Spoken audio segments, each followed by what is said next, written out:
Bonsoir à tous. Aujourd'hui, on va voir le chapitre de la Christologie, les principes de la restauration et ainsi que la providence dans la famille d'Adam, de la restauration. Voilà, donc aujourd'hui, on va commencer par la Christologie tout de suite, sans plus tarder. Voilà, donc la Christologie, on va répondre à des points comme la Trinité, la nouvelle naissance, le Saint-Esprit. On va éclaircir ces concepts qui sont présentés dans le christianisme. Donc, il y a encore beaucoup de confusion sur ces points-là, donc on va voir ça ensemble. Donc, les questions importantes relevant de la Christologie sont la Trinité, qui concerne la relation entre Dieu, Jésus et le Saint-Esprit. La nouvelle naissance et le lien entre Jésus, le Saint-Esprit et les êtres humains déchus. Les controverses qui entourent ces sujets ne sont toujours pas résolues, d'où l'immense confusion qui subsiste dans la doctrine chrétienne et dans les cheminements spirituels. La clé pour aborder ces questions est de comprendre la valeur originelle des êtres humains. Voilà, donc on va voir ça tout de suite. Donc la valeur originelle des êtres humains, on l'a vu dans le principe de la création, on va le revoir en partie maintenant. Voilà, donc la valeur d'une personne qui a réalisé le but de la création. Une personne parfaite ayant réalisé le but de la création revêt une valeur divine comparable à celle de Dieu. Premier point. Deuxième point, est un être unique dans l'univers entier. Et troisième point, a la valeur de l'univers entier. Donc, en fait, pareil, on va voir que Jésus a atteint cette valeur d'une vraie personne, en fait. Une personne que Dieu, en fait, avait pensé dans son idéal de la création. Donc, pourquoi elle revêt une valeur divine? Parce que, en gros, cette personne qui est parfaite, qui a réalisé, en fait, qui est en unité avec le cœur de Dieu, c'est ce qu'on a vu dans le principe de la création. Le fait d'être parfait, ça ne veut pas dire qu'on ne fait pas d'erreur, mais ça veut dire qu'on est unis avec Dieu et qu'on ne souhaite que faire du bien autour de nous. On a une vision de vivre pour les autres et pas vivre centré sur soi-même. Donc c'est ça le sens d'une personne parfaite. Et donc quand on reflète en fait finalement le fait de vivre pour les autres comme Dieu, on revêt cette valeur divine et on est comparable. Et donc elle est comparable à celle de Dieu, comme on est son enfant en fait. Comme dans une famille, un parent avec un enfant, dire quelle est la valeur? C'est la même valeur en fait. Un parent, un enfant, les deux sont importants, c'est la même valeur. Et deuxième point, être un être unique dans l'univers entier. Donc il faut bien comprendre que, comme on a vu dans l'idéal de la création, tous les objets, toutes les choses de la création représentent en symbole les caractéristiques de Dieu. Et les êtres humains représentent en image les caractéristiques de Dieu. Donc, en fait, chaque individu reflète par exemple, les êtres humains, chaque individu reflète une image, une partie de l'image de Dieu. Et on est tous différents, on reflète chacun un aspect différent de Dieu. Donc, en voyant chaque être humain, on voit un aspect de Dieu qui reflète un aspect de Dieu qui est différent pour chacun. Donc, on est tous uniques dans l'univers entier. Et on dit qu'elle a la valeur de l'univers entier. Pourquoi? C'est comme, par exemple, quand on a le corps humain, c'est-à-dire chaque élément, chaque membre du corps a la valeur de l'univers entier, parce que si j'ai une souffrance dans juste un membre, je vais souffrir dans tout mon corps, en fait. Donc là, c'est pareil pour Dieu, en fait. On est tous, c'est le principe le fait qu'on soit tous interconnectés. Et donc, il suffit qu'il y ait une personne qui souffre sur la terre pour que Dieu souffre, en fait. Et donc, le royaume de Dieu, typiquement, c'est lorsque toutes les personnes sont atteint le bonheur et ont atteint l'idéal de Dieu, en fait. Donc, pour moi, c'est comme ça que je le comprends. Donc, Jésus est la personne qui a réalisé le but de la création. Donc, l'histoire de l'humanité est l'histoire de la providence de la restauration. Son but est la réalisation du royaume de Dieu sur la terre, quand à la fin de l'histoire, l'arbre de vie perdu dans le jardin d'Éden sera retrouvé. Donc ça, on voit dans la Genèse, on parle justement de l'arbre de vie qui a été barré justement par des chérubins. Donc ça, c'est parce qu'on ne pouvait plus atteindre ce qui représentait l'Adam parfait.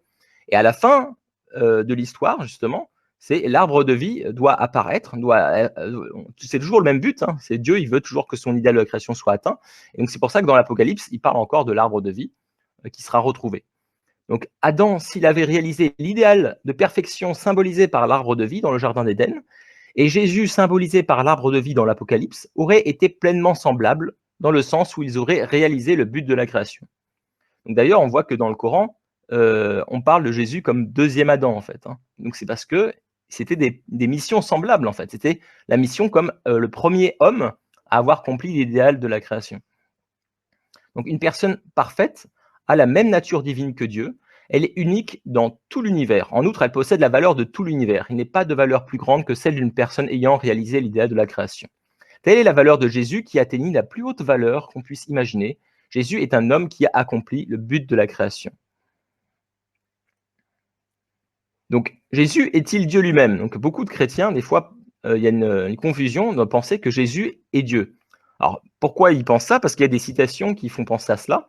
Donc, quand Philippe demanda à Jésus de lui montrer Dieu, Jésus dit: Qui m'a vu a vu le Père. Comment peux-tu dire: Montre-nous le Père? Ne crois-tu pas que je suis dans le Père et que le Père est en moi? Donc, en s'appuyant sur de tels versets bibliques, de nombreux chrétiens ont cru que Jésus était Dieu, le Créateur. Jésus peut bien être appelé Dieu, car en tant qu'homme ayant réalisé le but de la création et vivant en unité avec Dieu, il a une nature divine. Néanmoins, il n'est pas Dieu lui-même. Donc c'est comme en fait le corps peut être perçu comme étant le double de l'esprit, mais il n'est pas l'esprit lui-même. Par analogie, Jésus peut être perçu comme étant le double de Dieu, mais il n'est pas Dieu, en fait. Donc, et on voit bien qu'à des moments, par exemple dans la Bible, on voit que Jésus intercède auprès de Dieu pour les êtres humains. Donc, si Jésus était Dieu, il ne pourrait pas intercéder avec lui-même. En fait, on voit bien que c'est deux personnes, deux individus différents. Et quand Jésus parle à Dieu, il dit pardonne-leur pour ce qui, en gros, pour leur donne-leur pour leurs fautes, etc. On voit très bien qu'il ne se parle pas juste à lui-même, en fait. Donc, c'est vraiment deux individus différents. Et c'est comme on parlait de Dieu dans l'idéal de la création, que c'était le partenaire sujet, et finalement, tous les êtres humains, la création en général, c'était le partenaire objet. Et donc, et que l'esprit, c'est le partenaire sujet, le corps, c'est le partenaire objet. Et en fait, c'est comme un peu le même principe entre l'esprit et le corps. Le corps suit la volonté de l'esprit, en fait, et en fait, les êtres humains, en fait, s'unissent à la volonté de Dieu. Et donc, dans ce sens-là, on a la même volonté. Donc, qui me voit le Père, c'est parce que j'ai la même volonté que celle de Dieu. C'était dans ce sens-là que Jésus parlait. Que moi, je comprends comme ça et que le principe divin de ce que ma compréhension explique. Donc, Jésus est l'être humain déchu. Puisque Jésus vint avec la pleine valeur d'une personne vraie ayant accompli le but de la création, Dieu a tout mis sous ses pieds. Jésus, n'ayant pas le péché originel, n'a en lui aucune base, offrant à Satan une possibilité de l'envahir. Jésus avait non seulement une perception aiguë de la volonté, mais il faisait de la réalité du cœur de Dieu son expérience personnelle quotidienne. Une personne déchue n'a rien de ce qui fait la valeur d'une personne vraie, ayant accompli le but de la création. Au contraire, elle est tombée à un niveau si bas qu'elle envie les anges qui furent créés pour lui être subordonnés. Une personne déchue qui a le péché originel est souillée par cette condition qui permet à Satan de l'attaquer. Pour une personne déchue, la volonté et le cœur de Dieu sont du domaine de l'insondable. Donc, en fait, là, c'est pour montrer une différence, d'après le principe divin, entre Jésus et une personne déchue. Donc, on a vu déjà que par le fait que dans l'idéal de la création, dans la chute, l'idéal de la création disait que les êtres humains devaient être souverains de la création, et même souverains, les anges devaient être les serviteurs de Dieu et serviteurs des enfants de Dieu. Mais finalement, avec la chute, ça s'est inversé. Et donc, voilà, il y a la première chose, c'est que le fait que les êtres humains, comme ils sont des personnes déchues, ils n'ont pas, en fait, parce qu'ils n'avaient pas accompli leur part de responsabilité, ils n'ont pas accompli leur responsabilité, et donc, finalement, ils n'ont pas autorité, finalement, à dominer les anges, en fait. Donc, c'est ça qui a été perdu. Donc, et finalement, les personnes déchues en viennent à envier les anges. Donc, c'est ça, là, déjà, une première différence. La deuxième différence, c'est que voilà, le personne déchue a le péché originel, alors que Jésus, en tant que Messie, a été justement envoyé sans péché originel, ce qui permet de, en fait, c'est un deuxième Adam qui revient comme le premier, car il était né sans péché originel. Donc le but de Dieu, c'est qu'il avait préparé toute sa providence, on le verra par la suite. Il a préparé tout un cours pour pouvoir préparer le Messie, en fait. Donc pour qu'il puisse être né sans péché originel. Et ensuite, justement, Jésus avait une perception aiguë de la volonté de Dieu, parce il avait atteint cette unité de cœur avec Dieu, et ça lui permettait, il était uni à sa volonté. Donc, dans sa vie quotidienne, il expérimentait le cœur de Dieu, et il mettait il était toujours connecté à sa volonté, toujours en train de se poser la question, qu'est-ce que Dieu souhaitait, en fait. et toujours à l'appliquer. Voilà. Donc ça, c'était la différence entre Jésus et l'être humain déchu. Donc nouvelle naissance et Trinité. Donc une personne n'a pour ainsi dire rien de ce qui fait sa valeur originelle tant qu'elle demeure dans l'état déchu. En fait, l'état déchu, c'est parce que voilà, on n'est pas on n'a pas sa valeur, on a perdu sa valeur originelle parce qu'on ne vit pas en accord avec les principes de l'idéal de Dieu, qui était le principe par exemple de vivre pour les autres. Et à cause de la chute, tout au lieu d'avoir une vie, un amour altruiste, un amour vrai, bah, ça s'est tourné en amour égoïste, en amour centré sur soi, et qui fait cet état de déchéance en fait. Donc on n'a pas du tout réalisé le plan de Dieu, c'est pour ça qu'on appelle cela état déchu. Si toutefois elle devait naître à nouveau, spirituellement et physiquement à travers Jésus, le vrai parent, et devenir son enfant du bien lavé du péché originel, il serait restauré comme une vraie personne qui a pu parfaire le but de la création comme Jésus lui-même. Donc c'est ce que disait justement Jésus, il fallait que les gens puissent renaître pour être lavés du péché originel. Donc on va voir ça un peu plus en détail. Donc, nouvelle naissance et Trinité. Jésus dit, à moins de naître de nouveau, nul ne peut voir le royaume de Dieu. Pourquoi les êtres humains déchus doivent-ils naître de nouveau? Donc, Adam et Ève ont chuté et sont devenus des parents liés au mal. Donc, on voit ici, donc liés à Satan, à cause de l'acte sexuel illicite, Ève a eu des liens qui ont été créés, des liens de sang avec Satan, qui a ensuite, par la deuxième chute physique, il y a eu transfert en fait de ce lien avec Satan sur Adam. Donc Adam et Ève ont été liés à Satan, en fait, liés au mal. Donc ils ont engendré finalement des enfants mauvais, donc dans le sens déchus, qui ne respectaient, qui n'étaient pas unis avec Dieu en fait. Hein. Donc ils ont créé l'enfer sur la terre. Donc aussi les êtres humains déchus doivent naître d'abord à nouveau comme enfants sans péché originel. Jésus vint comme le vrai Père qu'Adam n'avait pas su devenir. Toutefois, un père seul ne peut donner naissance à des enfants. On le sait bien, il faut toujours un père et une mère, parce que les deux ensemble représentent de manière complète et complètement à l'image de Dieu. Un homme seul, il n'y a que les caractéristiques masculines qui est présentes. C'est pas équilibré entre la partie masculine et féminine. Et c'est quand la femme est avec l'homme qu'il y a l'harmonie, et de la même manière que l'harmonie entre l'aspect yin et yang est présente en Dieu. Donc, le Saint-Esprit vint comme la vraie mère, afin de donner la nouvelle naissance aux personnes déchues, les transformant en enfants de bonté, totalement lavés du péché originel. Il y a beaucoup de chrétiens qui ont eu cette expérience, voilà, de renaissance et d'être lavés, d'être purifiés en fait, et de se ressentir beaucoup plus proche de Dieu après cela en fait. Et ça, c'est grâce à l'unité entre Dieu, Jésus et le Saint-Esprit. Et avec justement ces enfants qui sont centrés sur Dieu, Jésus et le Saint-Esprit. Donc, la nouvelle naissance spirituelle. Donc, quand inspirés par le Saint-Esprit, nous recevons Jésus comme Seigneur, nous accueillons l'amour des vrais parents spirituels, généré par l'action de donner et recevoir entre Jésus et le Saint-Esprit. Par cet amour, une vie nouvelle est insufflée en nous, et nos esprits naissent à nouveau tels de nouveau-nés. C'est la nouvelle naissance spirituelle. Parce que oui, le Saint-Esprit, on ne l'a pas vu sur terre, hein, il n'est pas venu comme une femme physique en fait. Hein. Jésus, oui, mais il a été crucifié, il est parti dans le monde spirituel. C'est après dans le monde spirituel avec le Saint-Esprit qu'ils ont pu donner cette nouvelle naissance en tant que vrais parents spirituels. Donc, la signification de la Trinité. Pour réaliser le but de la création, Jésus et le Saint-Esprit doivent former avec Dieu un fondement de 4 positions. Donc ça, c'est quoi? Ça, c'est l'idéal de la création qu'on a présenté. À chaque fois, en fait, dans tout le principe divin, quand on se pose des questions, il faut toujours revenir à l'idéal de la création. Quel était l'idéal de Dieu? En fait, l'idéal de Dieu, c'était un fondement de 4 positions, un homme, une femme, centrés sur Dieu, qui, quand ils sont unis, puissent avoir des enfants, en fait. Donc là, c'est exactement la même chose. Donc ils ont formé un fondement de 4 positions, et Dieu, Jésus et le Saint-Esprit ne font plus que un. Et cette unité constitue la Trinité. C'est ça qui est la signification de la Trinité d'après le principe divin. Le Christ ressuscité et le Saint-Esprit unis à Dieu ne purent former qu'une Trinité spirituelle. Ils purent uniquement accomplir la mission de vrais parents spirituels.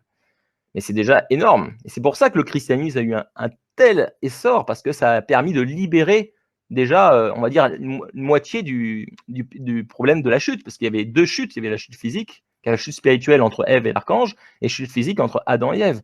Donc déjà, on va dire qu'il y avait une moitié qui était éradiquée, mais il manquait toujours le salut physique. Donc le Christ doit revenir dans la chair et trouver son épouse.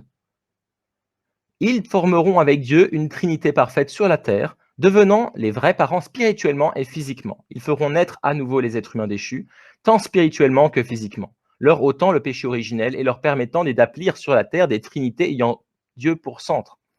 Donc qu'est-ce que ça veut dire ça? Ça veut dire, c'est que déjà, on voit, ils disent que le Christ doit revenir dans la chair pour trouver son épouse, parce qu'il faut qu'il accomplisse ce fondement de 4 positions, mais sur la terre.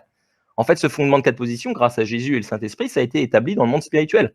Mais il manque l'aspect physique. Donc, il faut que le retour de Jésus, le second avènement, vienne sur la terre, trouve une épouse, puis qui puisse être bénie en mariage par Dieu et puisse former cette trinité, en fait, mais dans le plan physique, donc la physique et à la fois spirituelle, parce que quand on est vivant sur la terre, on a à la fois l'aspect physique et spirituel, et grâce à leur unité, pourrait donner naissance, si des gens s'unissent à eux, pour recevoir ce salut physique et spirituel, en fait.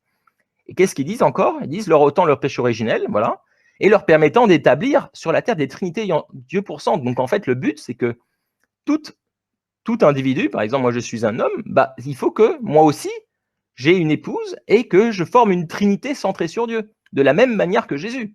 En fait, on est tous appelés, finalement, à devenir des vrais parents à notre tour, en fait. C'est ça que c'est la signification derrière ces paroles. Donc, je dois devenir. Parce qu'en fait, on a perdu à cause de notre état de déchéance. Voilà, il faut revenir dans l'idéal de la création, et c'est grâce à ce premier couple pour reformer en fait le lignage de Dieu, et grâce à l'unité de d'autres enfants, ils peuvent se retrouver de nouveau connectés à ce lignage. Voilà, au lignage de Dieu, et donc former ensuite de nouveau des trinités centrées sur Dieu. Voilà, pour ensuite pouvoir continuer ce lignage de Dieu. C'est ça le sens de la Trinité. Donc établir les vrais parents spirituellement et physiquement. La mission du premier, second et troisième Adam et Ève est identique. Accomplir le but originel de création de Dieu, d'abord sur la terre, puis étendre automatiquement le royaume de Dieu dans le monde spirituel. Donc voilà, donc la mission, l'idéal de Dieu au départ, c'était Dieu, premier Adam, première Ève, et les enfants engendrés par Dieu, voilà.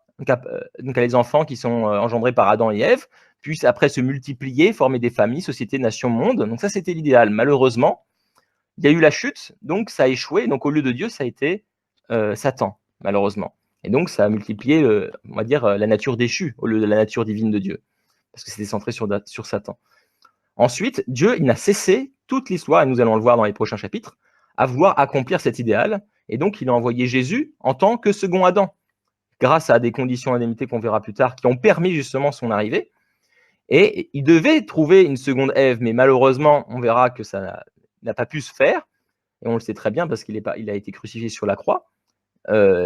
Mais finalement, ils n'ont pas pu engendrer de nouveau ces enfants. Mais ils ont pu le faire. Jésus l'a accompli d'un point de vue spirituel avec le Saint-Esprit. Et ils ont pu apporter au moins ce salut spirituel à tous ceux qui s'étaient centrés sur Jésus et le Saint-Esprit. Voilà. Et centrés sur Dieu.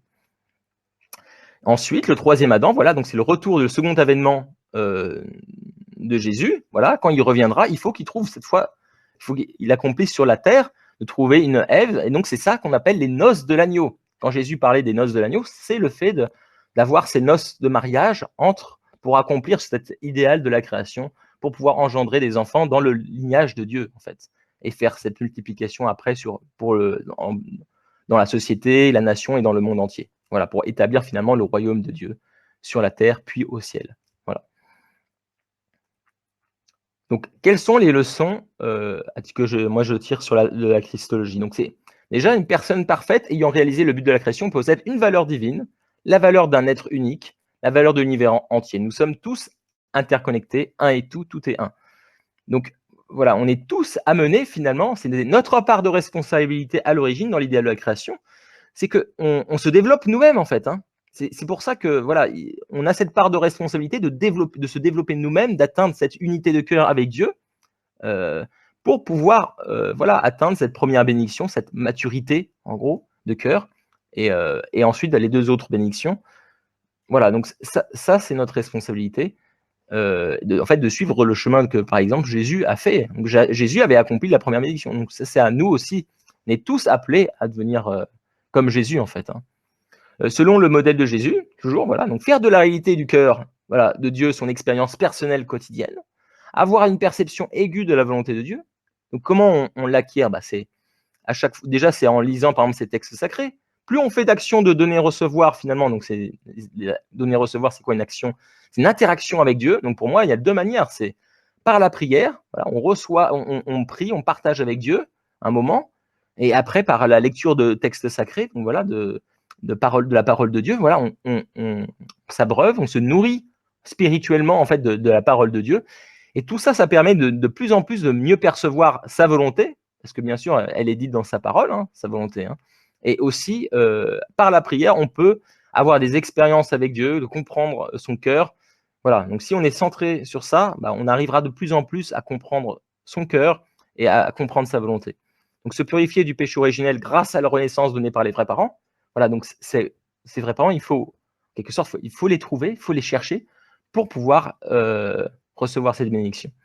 Donc ça, on va le voir justement plus tard. Et donc, on a le rôle, justement, une fois qu'on a été nettoyé de ce péché originel, d'établir une trinité ayant Dieu pour centre. Ça veut dire quoi, finalement? Devenir des vrais parents à notre tour. Parce que tout le monde entier, tout le monde doit devenir des vrais parents, en fait, pour accomplir l'idéal de la création de Dieu. Donc là, j'ai terminé pour la Christologie. Voilà, donc c'est la première grande partie du principe divin. Maintenant, on va voir la deuxième grande partie où on va parler des principes de la restauration. Donc c'est-à-dire qu'on va voir comment Dieu a œuvré toute l'histoire depuis la chute pour pouvoir accomplir son idéal de la création qu'on a vu dans le premier chapitre. Donc on va voir ça tout de suite. Donc la providence de la restauration. On entend par providence de la restauration l'œuvre de Dieu visant à restaurer les êtres humains dans leur état originel sans péché, de sorte qu'ils puissent accomplir le but de la création. Puisque la providence de la restauration est l'œuvre divine de recréation qui vise à accomplir le but de la création, Dieu mène cette providence selon son principe. Dans le cours de la providence de la restauration, ce principe est appelé le principe de la restauration. Donc, qu'est-ce que ça veut dire? C'est que dans l'idéal de la création, on a vu qu'il y avait des lois spirituelles, en fait. Hein. On a vu qu'il y a des lois spirituelles, on voit qu'il y a il y a plusieurs stades, formation, croissance, accomplissement. On voit qu'on a une part de responsabilité. On voit que voilà, il y avait des guidances de Dieu, en quelque sorte, avec les 3 grandes bénédictions à accomplir. Donc, c'est comme il y a des lois physiques, mais il y a des lois spirituelles. Et on voit que, comme il y a des lois spirituelles, on voit que, par exemple, dans la chute, Dieu n'avait pas pu intervenir parce qu'il avait la loi du libre arbitre. Voilà, et donc, il n'a pas pu intervenir. Donc, on va voir que les principes de la restauration, c'est pareil, c'est basé sur des principes que Dieu lui-même ne peut pas violer, comme le libre arbitre. Donc, on va voir ça ensemble. Donc, les êtres humains ont chuté à la fin du stade de croissance. Donc c'est ici, là, donc ils sont tombés à l'état de personnes déchues, donc c'est formation, croissance, accomplissement, et sont restés depuis lors sous la domination de Satan. Afin de nous restaurer, Dieu œuvre pour nous couper de l'influence de Satan. En particulier, nous devons éliminer le péché originel avant de pouvoir couper nos liens avec Satan et retourner à l'état antérieur à la chute. Donc en tant que personnes déchues, il nous faut d'abord traverser un cours pour nous séparer de Satan, cela afin de nous restaurer jusqu'au niveau spirituel qu'Adam et Ève avaient atteint avant leur chute, la fin du stade de croissance. Sur ce fondement, nous devons recevoir le Messie et naître à nouveau. Donc recevoir le Messie, c'est les vrais parents, hein, et naître à nouveau. Nous resterons ainsi à l'état originel des êtres humains avant la chute. Donc c'est pour revenir à l'état originel, donc sans péché originel. Donc enfin, en suivant le Messie, nous avons à poursuivre notre développement vers la perfection, donc vers l'unité de cœur avec Dieu, le fait d'incarner complètement ces principes, voilà, les principes spirituels, les principes divins, bon, à poursuivre notre développement vers la perfection de façon à accomplir le but de la création. Voilà. Donc, pouvoir finalement retourner de manière parfaite l'image de Dieu. Dieu, il souhaite voir ses enfants à son image. Donc des enfants avec la même nature divine, avec le même cœur altruiste, le même cœur d'amour pour les autres, en fait. Hein. Et pas voir des enfants avec un cœur égoïste centré sur soi-même. Parce que là, ça ne lui ressemble pas, en fait. Hein. Ça ne fait pas partie de sa création. Donc, cet aspect-là. Donc la position des êtres humains après la chute. Si nos premiers ancêtres avaient atteint la perfection, ils auraient vécu uniquement en relation avec Dieu. Toutefois, à cause de leur chute, ils ont créé des liens de sang avec Satan. De ce fait, aussitôt après leur chute, ils se trouvèrent dans une position médiane, une position ambivalente entre Dieu et Satan, dans laquelle ils étaient en rapport avec les deux. Donc comme Dieu c'était leur créateur, ils avaient la relation avec Dieu, Adam et Ève, mais en même temps, à cause de la chute, ils avaient les liens de sang, donc ça leur faisait un lien aussi avec Satan. Donc ils étaient dans une situation un peu intermédiaire, justement. Comment Dieu sépare-t-il de Satan des personnes déchues qui se trouvent dans une position médiane? Une personne ira du côté de bien si elle établit de bonnes conditions, et du côté de Satan si elle en établit de mauvaises. Voilà, donc avant la chute, Dieu et les êtres humains étaient unis qu'avec Dieu, en fait. Il n'y avait pas de lien de sang avec Satan. Donc il y avait une relation exclusive avec Dieu. Et après, on a eu une relation avec les deux. Et c'est pour ça qu'on parlait dans la chute des conflits intérieurs entre notre nature déchue, héritée de Satan finalement, et notre nature divine, héritée de Dieu. Donc on a à la fois le bien et le mal un peu en conflit à l'intérieur de nous. Donc la restauration par l'indemnité. Quand quelqu'un a perdu sa position ou sa situation initiale, il doit remplir certaines conditions pour y revenir. On appelle indemnité le fait d'établir de telles conditions de restitution. Nous appelons ce processus consistant à restaurer la position originelle grâce à des conditions, donc la restauration par l'indemnité. Et nous appelons la condition elle-même une condition d'indemnité. L'œuvre de Dieu pour restaurer les êtres humains à leur véritable état sans péché, en leur faisant établir des conditions d'indemnité, est appelée la providence de la restauration par l'indemnité. Donc voilà, donc à cause de la chute, voilà, il y a eu à cause d'une faute, en gros, par exemple, ils n'avaient pas respecté le commandement de Dieu, ils avaient eu une relation sexuelle illicite trop tôt, ils étaient immatures, donc ils ont perdu leur état originel. Et donc pour restaurer, il faut payer quelque chose en fait. Et donc on voit beaucoup, ce qui est très intéressant dans notre société, on voit par exemple les personnes qui ont fait des fautes, ils vont en prison en fait. Donc même si par exemple on voit que des personnes peuvent peut-être, voilà, donc on voit qu'ils vont en prison pour pouvoir payer en quelque sorte indemnité. Ils payent par exemple, donc on peut des fois par exemple en voiture, on a une amende, par exemple parce qu'on a fait un excès de vitesse. On paye une condition, c'est une condition d'indemnité. Donc on voit que dans notre voilà, naturellement, les êtres humains ont été inspirés finalement par ce principe et de le mettre en pratique parce que c'est un moyen pour Dieu justement c'est un principe pour pouvoir se restaurer à notre position originelle en fait. Donc c'est pas par hasard en fait que les nations, les institutions ont fait ce genre de choses, de faire payer des conditions d'indemnité. C'est quelque chose, c'est une loi spirituelle en fait. Donc on va voir ça en détail. Donc établir des conditions d'indemnité. Donc à quel coût? Donc, il y a 3 types de conditions d'indemnité. Dans le premier cas, la restauration à l'état originel est accomplie en établissant une condition d'indemnité d'un montant égal à la valeur de ce qui a été perdu par l'abandon de la position ou de l'état originel. Donc restitution ou compensation.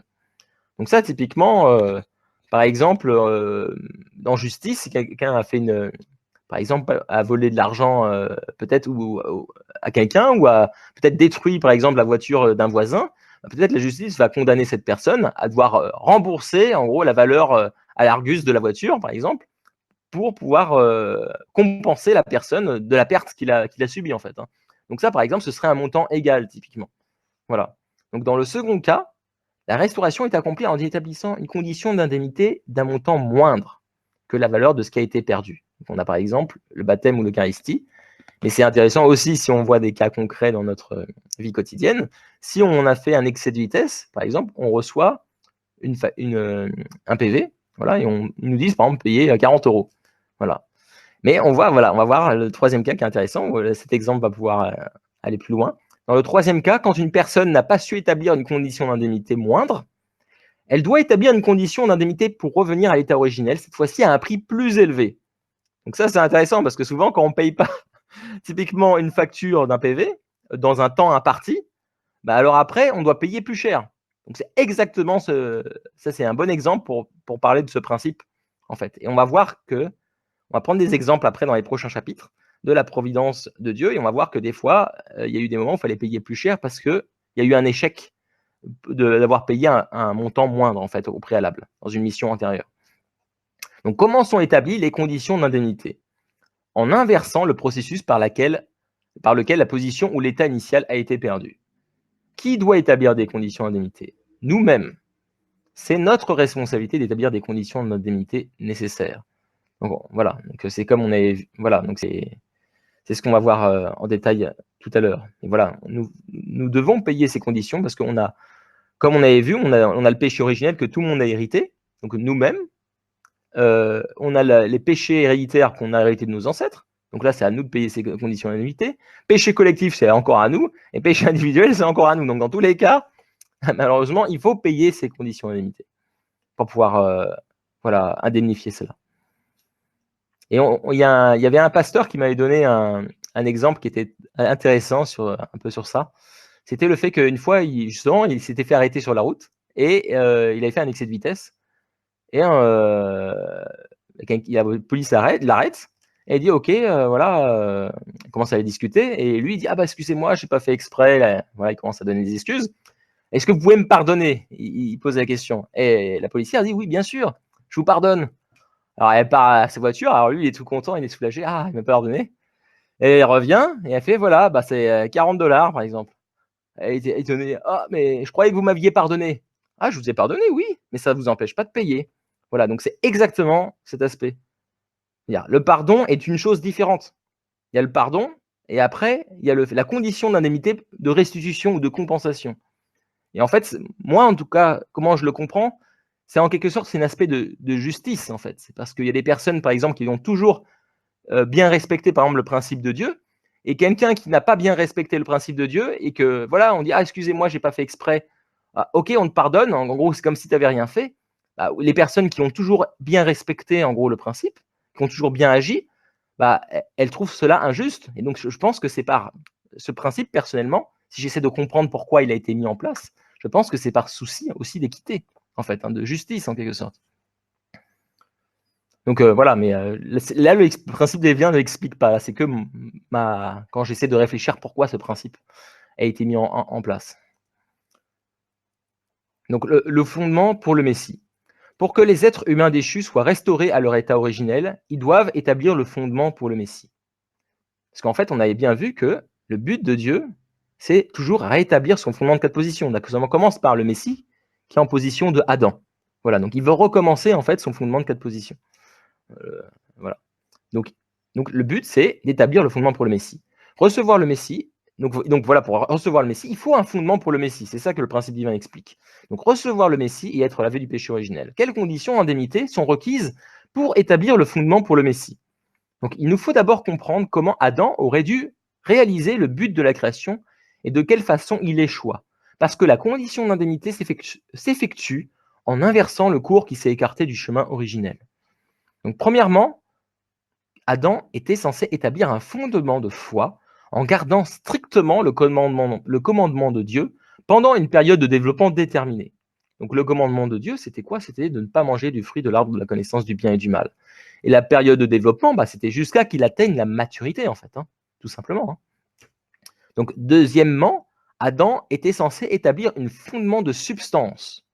Après avoir réalisé un inébranlable fondement de foi, donc c'est respecter toujours la parole de Dieu, même s'il ne la comprenait pas toujours, peut-être quand il ne comprenait pas pourquoi il interdisait justement de manger ce fruit, voilà, d'avoir de relations sexuelles, il ne comprenait pas, mais s'il avait une foi absolue, il aurait maintenu en gros ce fondement de foi, alors il serait devenu un avec Dieu, il aurait atteint la perfection, justement, il aurait continué à grandir jusqu'à atteindre la perfection, donc c'est-à-dire l'unité avec Dieu.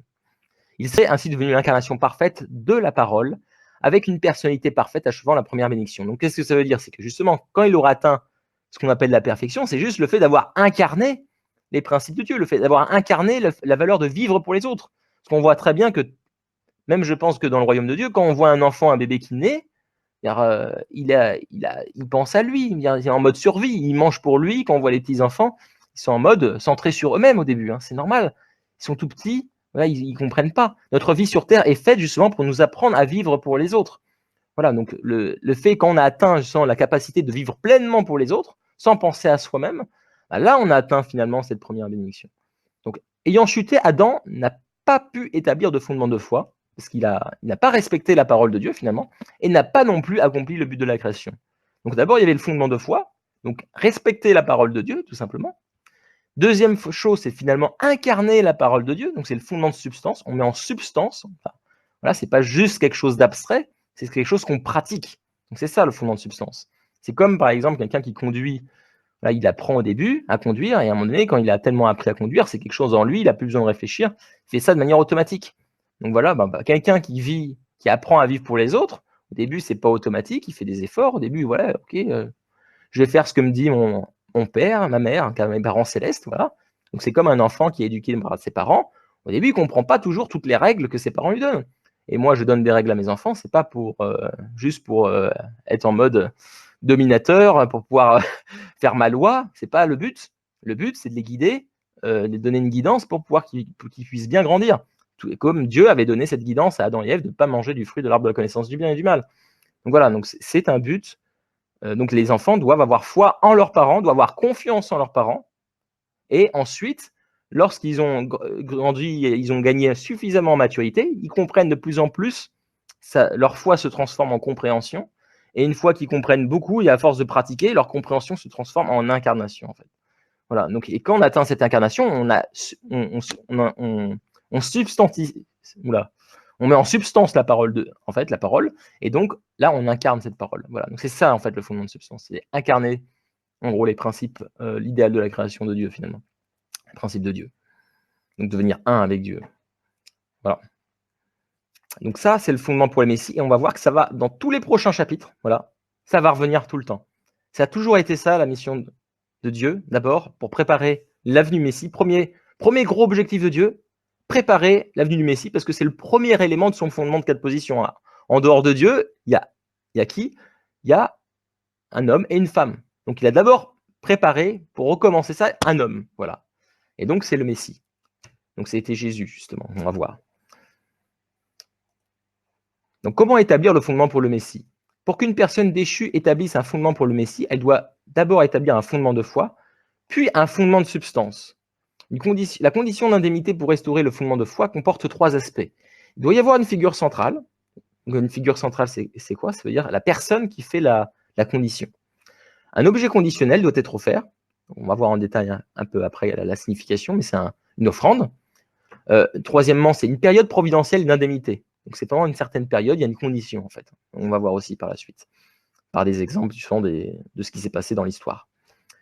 Les personnes déchues peuvent réaliser le fondement de substance en établissant une condition d'indemnité pour éliminer la nature déchue.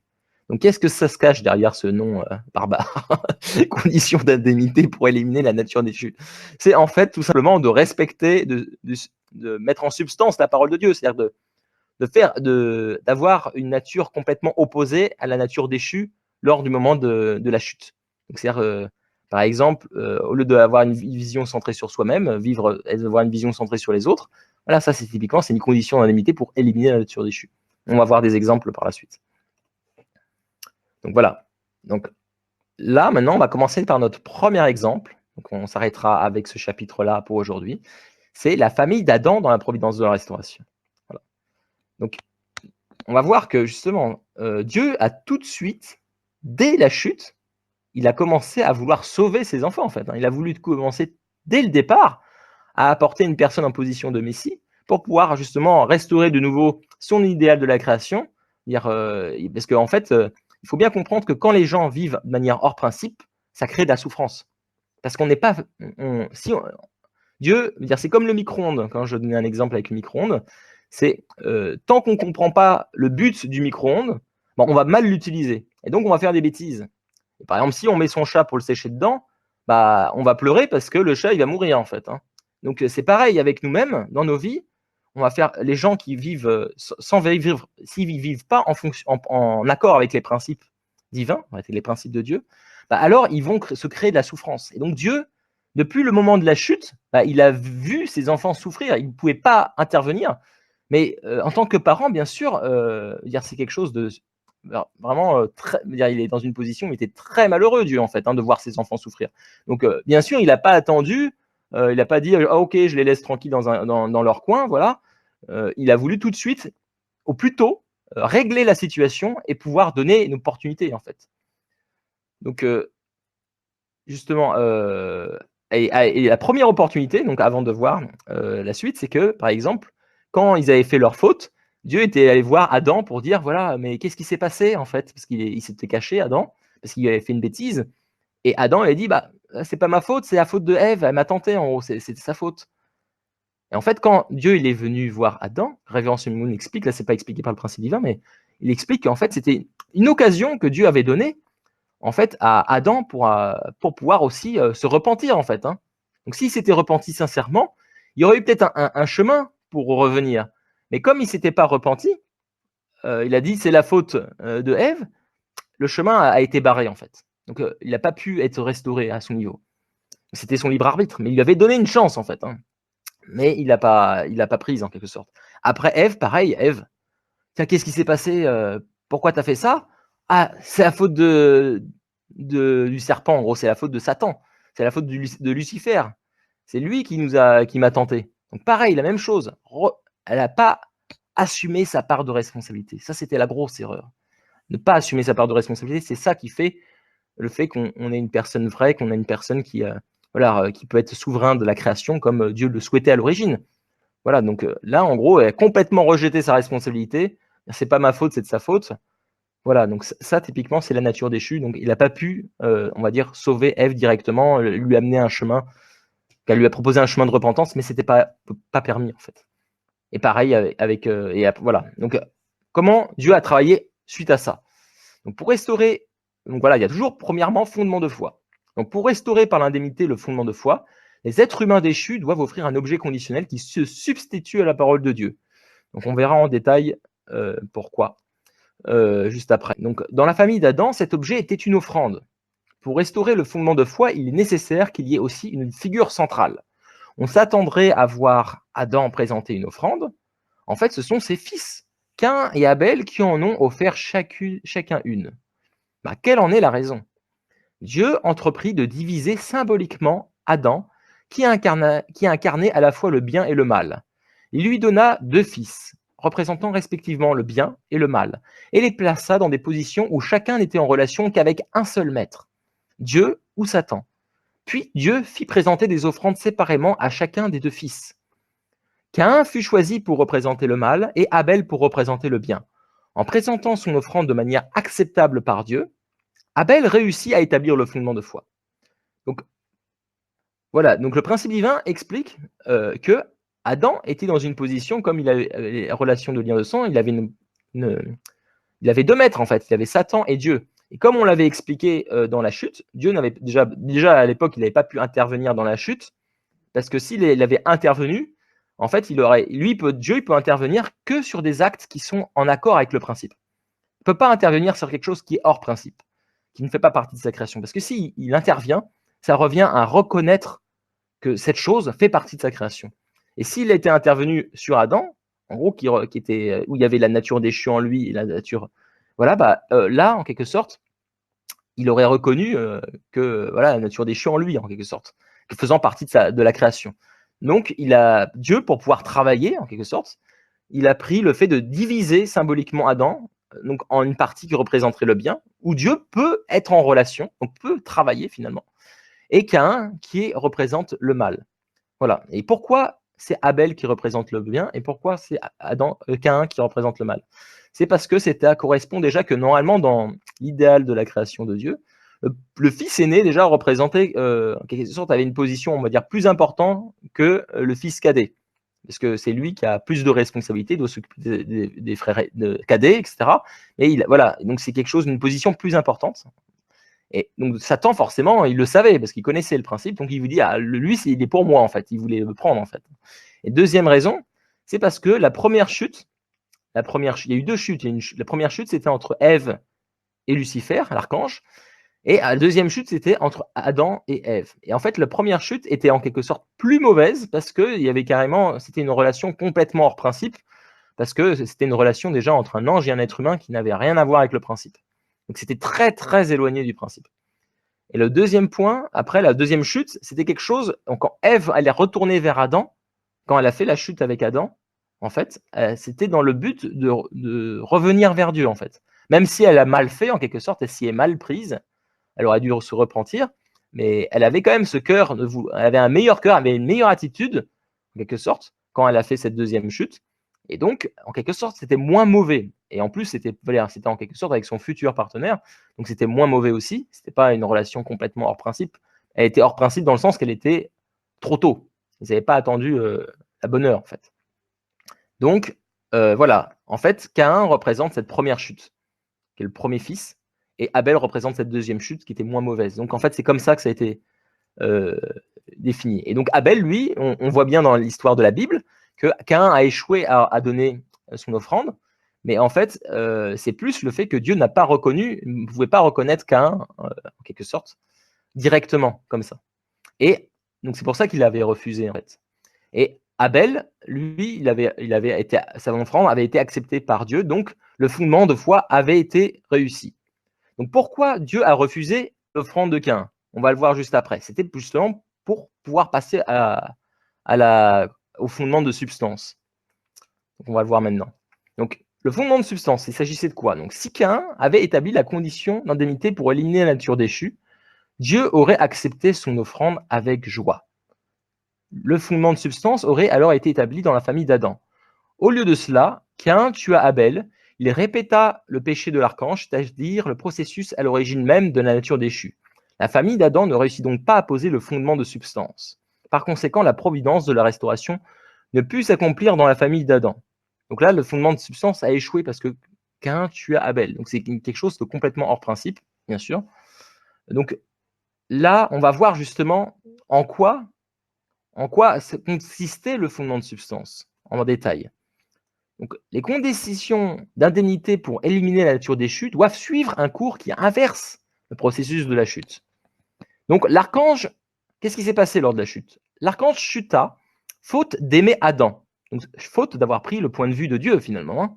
Donc, c'est la cause de la première caractéristique de la nature déchue, avoir un point de vue différent de celui de Dieu. Parce que Dieu aimait Adam. Et l'archange ne l'a pas aimé, en fait. Hein. Il a voulu prendre sa place.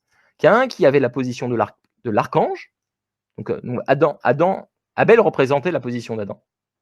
Et Caïn, qui avait la position de l'archange, donc représentait la position de l'archange, aurait dû adopter le point de vue de Dieu en aimant Abel, qui avait la position d'Adam. Première chose. Deuxième chose, l'archange chuta faute de respecter Adam comme médiateur de l'amour de Dieu. En fait, hein. Donc c'est vraiment comme on avait vu dans les précédents chapitres. Avant, l'archange recevait tout l'amour, mais après, à l'arrivée des êtres humains, c'était Dieu donner l'amour à les êtres humains, et les êtres humains donnaient l'amour à Lucifer, donc à l'archange. Et il n'avait pas respecté cet ordre, en fait.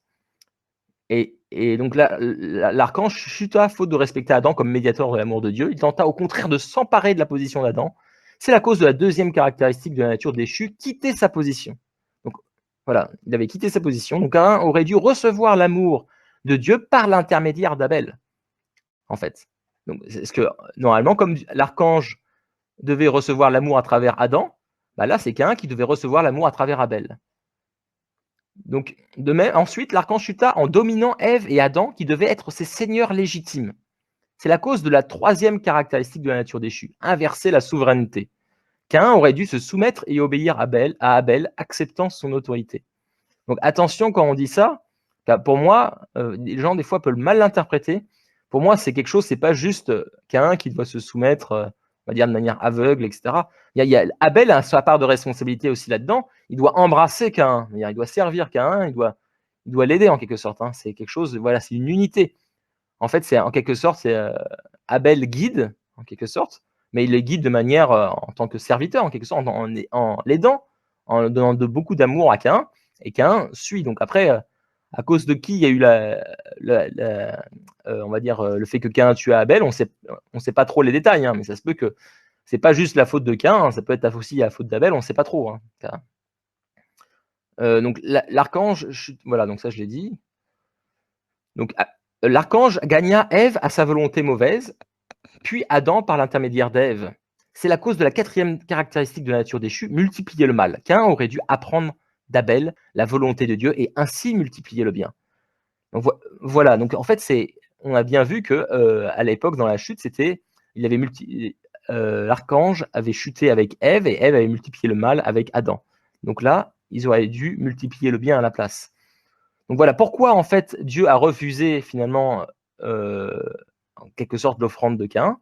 C'était pour le mettre dans une position, en fait, comme l'archange. Le fait qu'il devait repasser par Abel pour recevoir l'amour de Dieu. Il devait, voilà, par l'intermédiaire d'Abel, recevoir son amour, voilà, de s'unir avec lui. Donc finalement, c'était le but, le fait d'avoir refusé l'offrande de Caïn, c'était pas juste parce que en gros, il l'aime pas, en quelque sorte.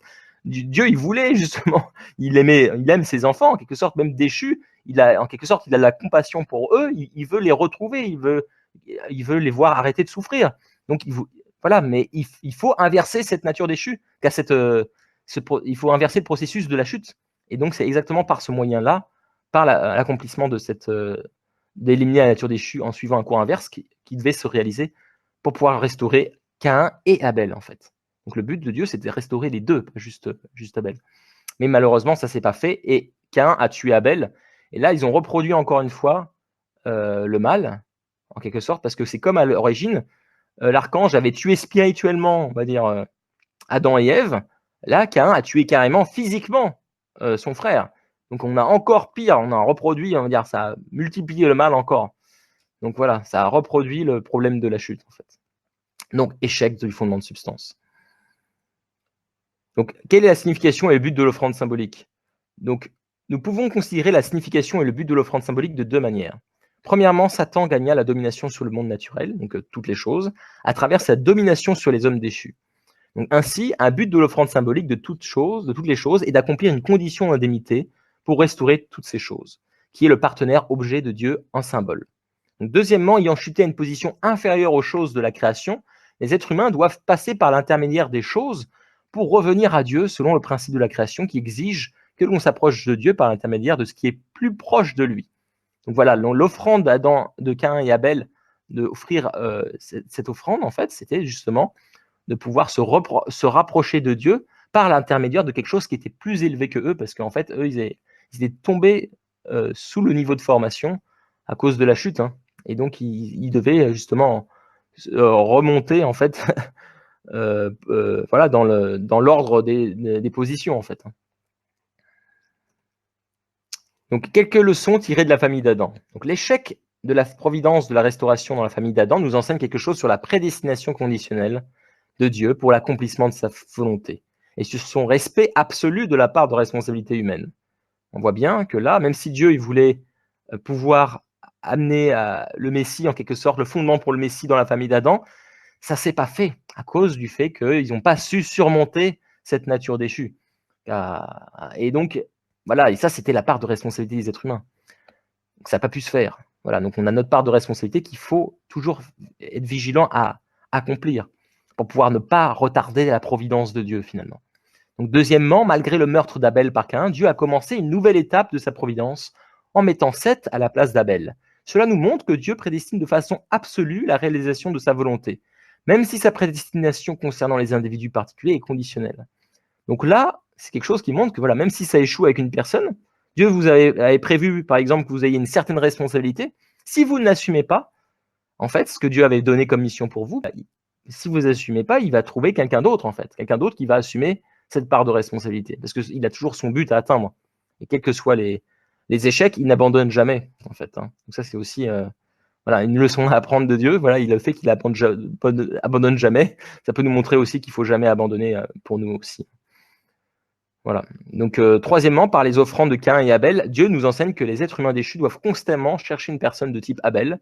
Donc, c'est une personne qui est plus proche finalement de Dieu, le fait qu'il reçoit l'amour de Dieu. Et donc, voilà, donc de passer par cette personne pour pouvoir recevoir à notre tour cet amour et de pouvoir se connecter à lui. On peut pas, des fois, certaines personnes, par exemple, n'ont peut-être pas d'expérience spirituelle directement avec Dieu, mais ils peuvent, justement, par l'intermédiaire de personnes qui sont plus proches de Dieu, pouvoir être guidés et pouvoir petit à petit, justement, recevoir cet amour à travers cette personne et pour ensuite de nouveau devenir voilà, être restauré et avoir la même position que Abel, recevoir directement l'amour de Dieu. Donc le fait de l'honorer, la personne en position d'Abel, de lui obéir et de la suivre nous permet d'accomplir la volonté de Dieu, même sans en comprendre tous les aspects. Voilà, donc là j'ai terminé pour aujourd'hui. Donc demain, nous verrons la famille de Noé dans la providence de la restauration. Donc c'est la prochaine étape. Donc c'est la prochaine personne, prochaine figure centrale que Dieu a trouvée qui a pu continuer à avancer sur sa providence. On va voir qu'est-ce qui s'est passé, est-ce qu'ils ont réussi le fondement de foi, le fondement de substance? C'est toujours la même chose qui va se passer. On va toujours voir ces éléments-là. Et donc, on verra aussi le fondement, on verra aussi la providence de la restauration à travers la famille d'Abraham. Voilà. Donc, ça, ce sera demain à 21h. Donc, je vous souhaite une excellente soirée à tous et je vous dis à très vite. Allez, bye bye. Salut tout le monde.